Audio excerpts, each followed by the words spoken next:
Um, I think I think a few of these we could have obviously predicted. Um, let's talk about, obviously I think we could have predicted the offensive rookie of the year, Jaden Daniels. I mean, that was a no brainer, man. I mean, that kid's like been lights out the entire season. Took his team all the way to the NFC Championship game. So don't even really need to get into that too much. I think Jared Verse winning the defensive rookie of the year. Even though a lot of people have been saying that for weeks, they've been saying that he's probably going to win it. Um, I really think that he has some stiff competition on his own team because Braden Fisk, like, he had a ridiculous season as well. I think he ended up with like eight and a half sacks or something like that. So I mean, he had a really good season as well.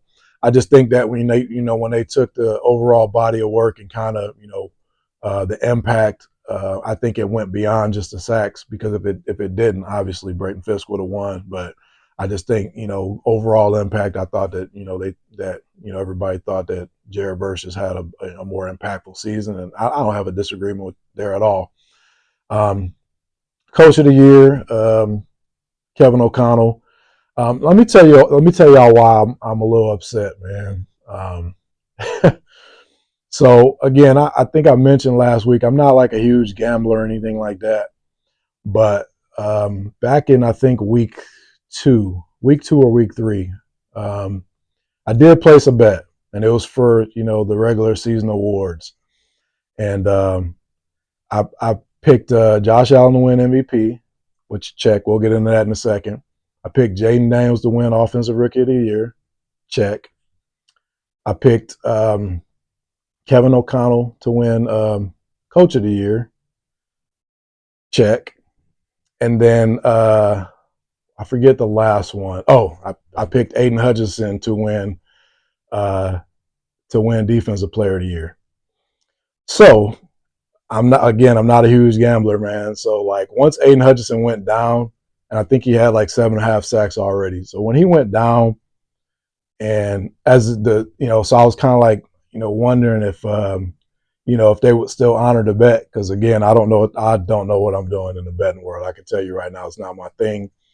Um, I was like, man, do they have like some kind of designation, or do they honor, like, if somebody went down like early in the season? So like the entire season, like, I'm hoping and wishing like that there's something in place where they would, like, kind of like exclude him from the bet. And obviously, once everything shaped up, and I realized that my bet had been settled, that I did not win anything, I was a little upset because I picked all those other guys right, and I just needed Aiden to come through for me, and he didn't. Obviously, he got injured, so it is what it is. But yeah.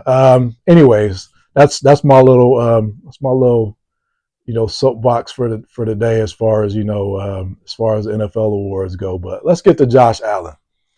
Um, so Josh Allen won the MVP award, and I'm gonna tell y'all, just full disclaimer right now. Josh Allen is my favorite quarterback in the NFL.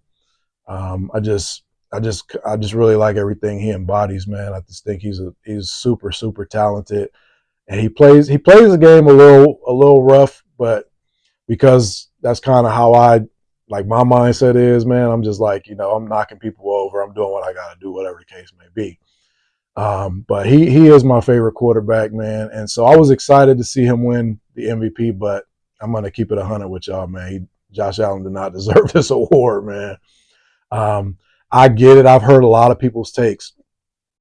Actually, let me take this back. I I'm not going to say Josh Allen did not deserve the award, because that's crazy to say that. What I will say is, I thought Lamar Jackson was more deserving of it. So I don't want to knock Josh Allen. I don't want to take anything away from him. Like I said, I've been listening to a lot of people's takes, and I try to kind of like take a little bit of this, a little bit of that, and just kind of see what makes the most sense. And I get where everybody's coming from when they say, you know, if you kind of took a poll on where you expected the Buffalo Bills to be at the beginning of the season, it would not have been anywhere close to the amount of success that they had. And I understand that Josh Allen had less to work with. I get all that. Like, he definitely turned water into wine, and so that's why I wanted to kind of go back and just, say like he was definitely deserving of it. I think Josh Allen had the season this year that Lamar Jackson had last year. And, the voters fatigue and all that is, I mean, it's very, very real. But I think if you can go back and you can kind of reverse roles and maybe give Josh the MVP last year, because Lamar didn't put up like ridiculous numbers um, last year. It's just his team was so good that, I mean, he didn't put bad numbers up. He put good numbers up, but it's just his team was so good. And it's kind of been one of those awards that, like, if your team's like the best team and you're putting up good numbers, and it just kind of goes to you at times. But again, this year Lamar's numbers were like ridiculous. Um, his numbers his numbers this year were like way, way more deserving of an MVP. And like I said, why I get why, there's the voters fatigue, and I'm truly happy for Josh Allen. Um, I think in this particular instance, I think that the voters got it wrong, especially when you consider the fact that Lamar Jackson was a first team All Pro. So I think it's only been like 3 times in NFL history where a quarterback was a first team All Pro and didn't win the MVP. That was in like the MVP running. So it was kind of a weird precedent to set. I mean, I guess it was already set, um, but yeah, it was kind of weird to see him make first team All Pro and then turn around and not get the MVP. But again, I think that they both were deserving. I just felt like Lamar had a little bit better of a season. I'm not going to knock the committee or voters. You guys did what you had to do, and again, I truly love Josh Allen as a quarterback. I think he's a great player, and so I'm happy for him. But again, I mean, we're splitting hairs, obviously, but I feel like Lamar was a little bit more deserving of it. But at the end of the day, Josh got it, so kudos to him. So, anyways, on to the next.